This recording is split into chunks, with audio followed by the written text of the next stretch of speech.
The guard at the gates barely glanced at the worn pickup as it rolled to a stop.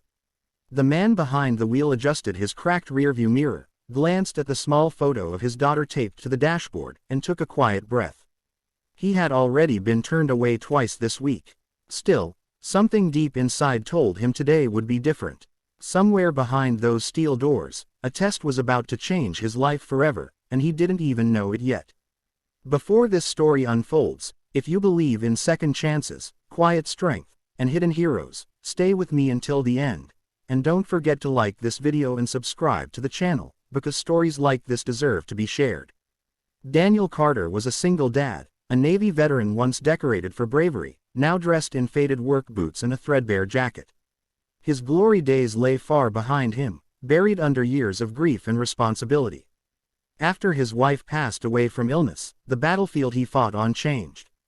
It became the small kitchen table where he helped his daughter Lily with homework, the late nights fixing broken appliances to save money, the job interviews where employers saw the gaps in his resume and not the wars he had survived. He had gone from leading men in combat to struggling just to keep the lights on. But he never once complained in front of Lily. To her, he was simply Dad, the strongest man in the world.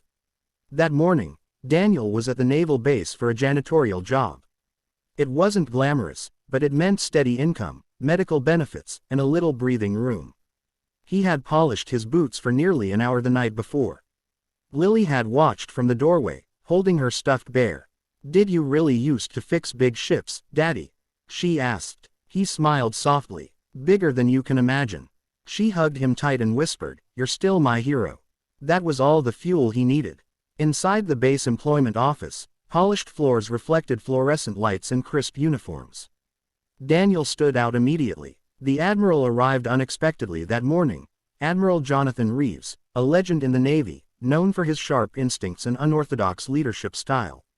The room tightened when he entered. Conversations dropped to whispers. The hiring officer straightened his back. The Admiral's eyes scanned the room until they landed on Daniel. "You," the Admiral said, stepping closer. "You're not needed here." The words hit like a sudden wave of cold water. The room went silent. A few applicants looked down awkwardly. The hiring officer froze, unsure whether to intervene. Daniel felt every eye on him. For a brief moment, doubt clawed at his chest. The old familiar feeling of being invisible, disposable. But then he remembered Lily's voice. "You're still my hero." He stood straight, calm but firm. "With respect, sir," Daniel said, his voice steady, "I've been told I wasn't needed before. But every time, someone's life depended on me showing up anyway." A ripple of tension spread through the room. The Admiral's eyes sharpened. "Is that so?" "Yes, sir," Daniel replied. "On the battlefield, in the hospital waiting room, and now, at my daughter's bedside every night when she's afraid of the dark.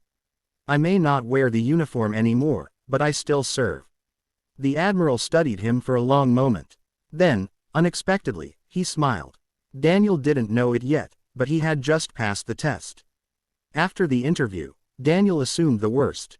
He returned home to their small apartment and started cooking rice and beans, again. Lily sensed his worry. "Did you get the job?" she asked. He forced a smile. "We'll see, Peanut." That night, he sat at the edge of her bed until she fell asleep, wondering how many more "we'll sees" he had left in him.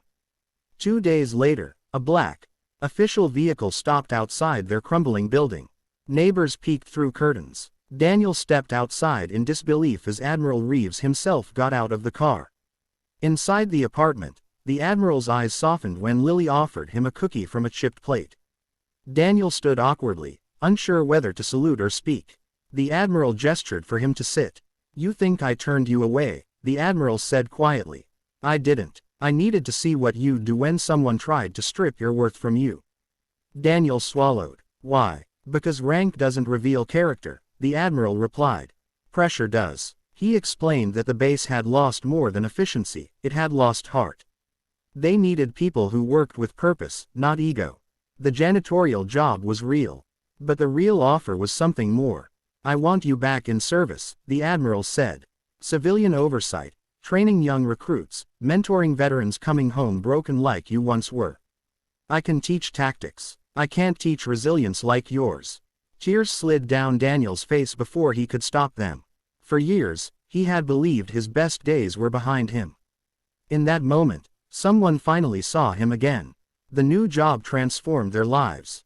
The paycheck stabilized them. The work gave him meaning.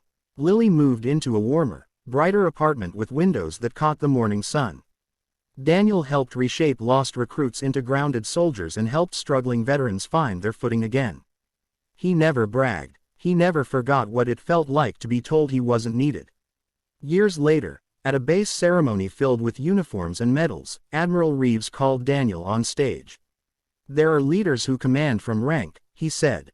"And there are leaders who command from character. Daniel Carter is the latter." In the crowd, Lily stood with tears in her eyes, clapping as hard as her small hands could manage. When Daniel looked at her, the same little girl who once hugged him with a stuffed bear was now standing tall with pride. After the applause faded and the crowd dispersed, the Admiral leaned in and whispered, "Thank you for refusing to disappear." Daniel smiled softly. "Thank you for testing me when I needed it most." And that is the truth hidden beneath this story. Sometimes rejection is not the end, but the doorway to the version of your life you were meant to live. If you've ever felt unseen, unwanted, or underestimated, remember this: your worth isn't decided by the room you're standing in, but by the people you refuse to abandon when it would be easier to walk away. If this story moved you even a little, don't forget to like this video and subscribe to the channel so more people can be reminded that quiet strength still changes the world.